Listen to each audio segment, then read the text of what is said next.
Reserve bank ने अपनी report में कहा है कि राज्यों के आर्थिक हालात कोरोना की मार से उभर रहे हैं। 2021 के दौरान, वित्त वर्ष 2021 के दौरान राज्यों का कुल वित्तीय घाटा जीडीपी के 4.1% के बराबर था, जो वित्त वर्ष 2023 के दौरान जीडीपी का 3.4% रह जाएगा, ऐसा अनुमान है।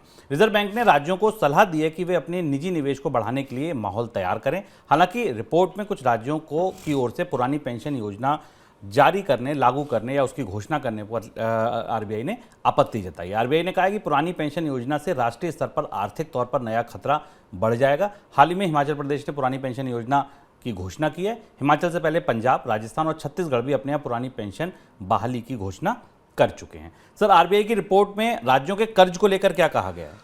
रिजर्व बैंक की रिपोर्ट में राज्यों की तस्वीर मिली जुली है। रिजर्व बैंक ने अपनी इस रिपोर्ट में कहा है कि राज्य सरकारों के राजकोषीय ढांचे पर जो 2020-21 में बड़ा असर पड़ा था उसमें कुछ राहत मिलती दिखाई दे रही है। ये बीता साल थोड़ा बेहतर रहा है। हर साल राज्यों के कामकाज पर, वित्तीय कामकाज पर आरबीआई एक रिपोर्ट लेकर आता है और उसके हिसाब से राज्यों का वित्त के राजकोषीय घाटे में भी कमी आई, उनके राजस्व में भी बढ़ोतरी हुई। हालांकि उनके राजस्व के संग्रह में बढ़ोतरी नहीं हुई, पर केंद्र सरकार से मिलने वाले जो ट्रांसफर थे जीएसटी के हिस्से के तौर पर या जीएसटी में नुकसान के तौर पर, वो समय पर मिले हैं, तो राज्यों के राजकोषीय घाटों की और राजस्व की स्थिति अच्छी है। अब अगले साल जब ये पूरा साल बगैर संसाधन हस्तांतरण के निकलेगा, तो अगले साल राज्य सरकारों की स्थिति स्वाभाविक रूप से दिखाई देगी कि उनके रेवेन्यूज की स्थिति क्या है।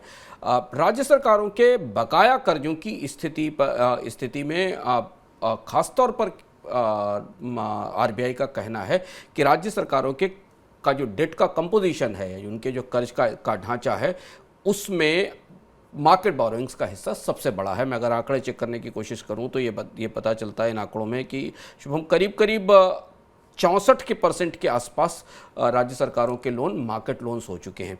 और जो अगर आप 2017 की तुलना में देखें तो 48% से बढ़कर राज्य सरकारों के टोटल कर्ज में इनका हिस्सा 64% के आसपास पहुंच चुका है। और ये एक चिंता की वजह है, क्योंकि बढ़ती हुई ब्याज दरों के कारण बैंकों की तरफ से दिए गए कर्ज पर ब्याज का बोझ बढ़ने का खतरा है। 2022 के दौरान देश के अधिकतर अरबपतियों की संपत्ति में बढ़ोतरी देखने को मिली है। Real estate company Knight Frank की रिपोर्ट कहती है कि 2022 के दौरान भारत के 10 में से 9 अरबपतियों की संपत्ति बढ़ी है।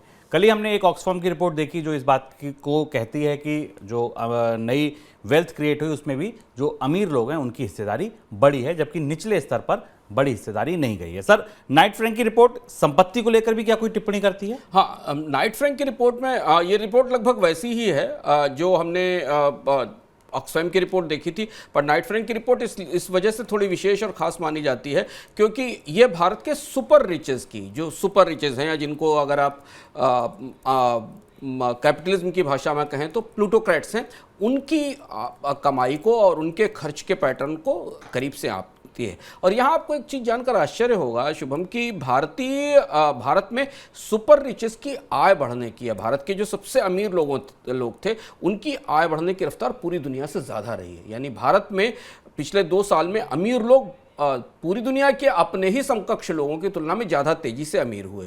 भारत में जो 35% टोटल सुपर रिचेस थे उनकी वेल्थ में 10% की ग्रोथ 2022 में दिखाई दी, जो कि ग्लोबल स्केल पर सुपर रिचेस की ग्रोथ से ज़्यादा है। और ये माना जा रहा है कि भारत के जो सुपर रिचेस हैं उन्होंने अपने ग्लोबल काउंटर पार्ट से या अपने अंतर्राष्ट्रीय समकक्षों की तुलना में 40% बेहतर इनकम अर्न की है 2022 के दौरान। यानी जब भारतीय अर्थव्यवस्था में सामान्य रूप से खपत कमजोर थी, उस समय भारत के सुपर रिचेस की आय में बढ़ोतरी हुई है। दूसरी चीज़ ये रिपोर्ट ये भी बताती है कि भारत के जो सुपर रिचेस हैं उन्होंने क्रिप्टो में पैसा नहीं लगाया है। जब पिछले 2 साल, 3 साल, 4 साल से हम लगातार इस पर चर्चा कर रहे थे और बता रहे थे कि क्रिप्टो में निवेश छोटे निवेशकों ने किया, ये रिपोर्ट बताती है और आश्चर्यजनक रूप से बताती है कि भारत के जो सबसे समृद्ध लोग थे उन्होंने क्रिप्टो में निवेश नहीं लगाया, जबकि एशिया पैसिफिक रीजन के जो सुपर रिच थे, अमीर थे, उन्होंने 1% और ग्लोबल सुपर रिचेस ने अपना 2% पैसा क्रिप्टो में लगाया था।